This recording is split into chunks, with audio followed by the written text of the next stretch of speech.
Tout savoir du monde du travail au Grand-Duché de Luxembourg avec Laurent Chapelle.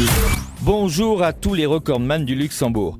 Oui, grâce à notre rédactrice en chef de la semaine, Carla Grossi de la HR Academy, on apprend que les salariés du Luxembourg, masqués et casqués, ont explosé les chiffres et on parle cette semaine du métier des chasseurs, sachant chasser. Le mode d'emploi avec RH Expert. 482 660 sera le nombre de la semaine. 482 660 travailleurs au Grand-Duché, cela ne vous dit peut-être rien, mais c'est un record absolu.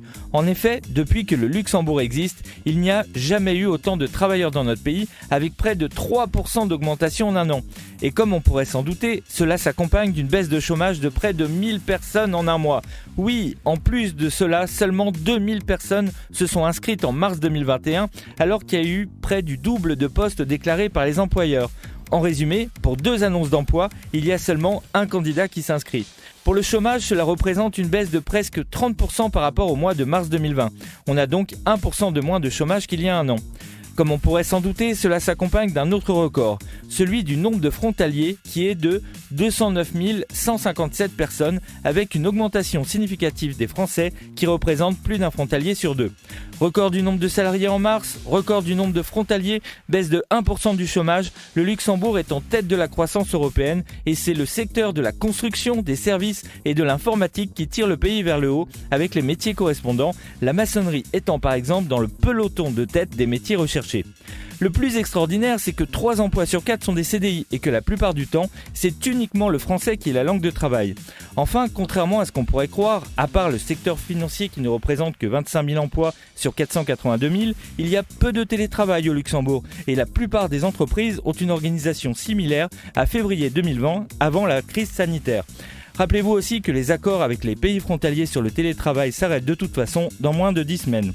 N'oublions pas le secteur qui souffre et notamment l'Oresca qui commence à voir le bout du tunnel, 3e employeur du pays qui a commencé lui aussi à réembaucher. Donc nul doute que les chiffres d'avril vont suivre aussi la tendance de mars. On va encore être nombreux sur les routes. Zoom sur le métier de la semaine. Chasseur ou chasseuse de tête, c'est le métier de la semaine et qui fait souvent rêver ceux qui veulent faire des RH.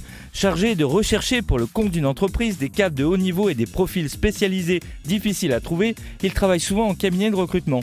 Sa mission, c'est sourcer, approcher, sélectionner minutieusement et présenter les meilleurs talents à son client, être le point de contact tout au long du processus de recrutement et même après l'embauche entre son client et son candidat sélectionné. Le chasseur de tête a donc 2 casquettes. La casquette RH, premièrement, afin de mener à bien un processus de recrutement, mais aussi une casquette commerciale afin de définir au mieux les besoins en recrutement avec son client. Il y a donc tout un travail de suivi et d'encadrement, car l'humain est souvent imprévisible et la première force du métier, c'est son réseau. On les estime à moins de 500 au Luxembourg et pour se former, la HR Academy est une école en alternance qui vous permet de vous former en bachelor ou master et les salaires à l'embauche sont variables car la plus grosse partie est une variable calculée sur la facturation. Oui, dans ce métier, on ne facture que si on recrute. Alors si vous aimez le réseau, les relations commerciales et les relations humaines, n'hésitez plus et postulez à notre métier de la semaine, chasseur de tête. RH Expert vous donne rendez-vous dès maintenant sur www.rhexpert.com.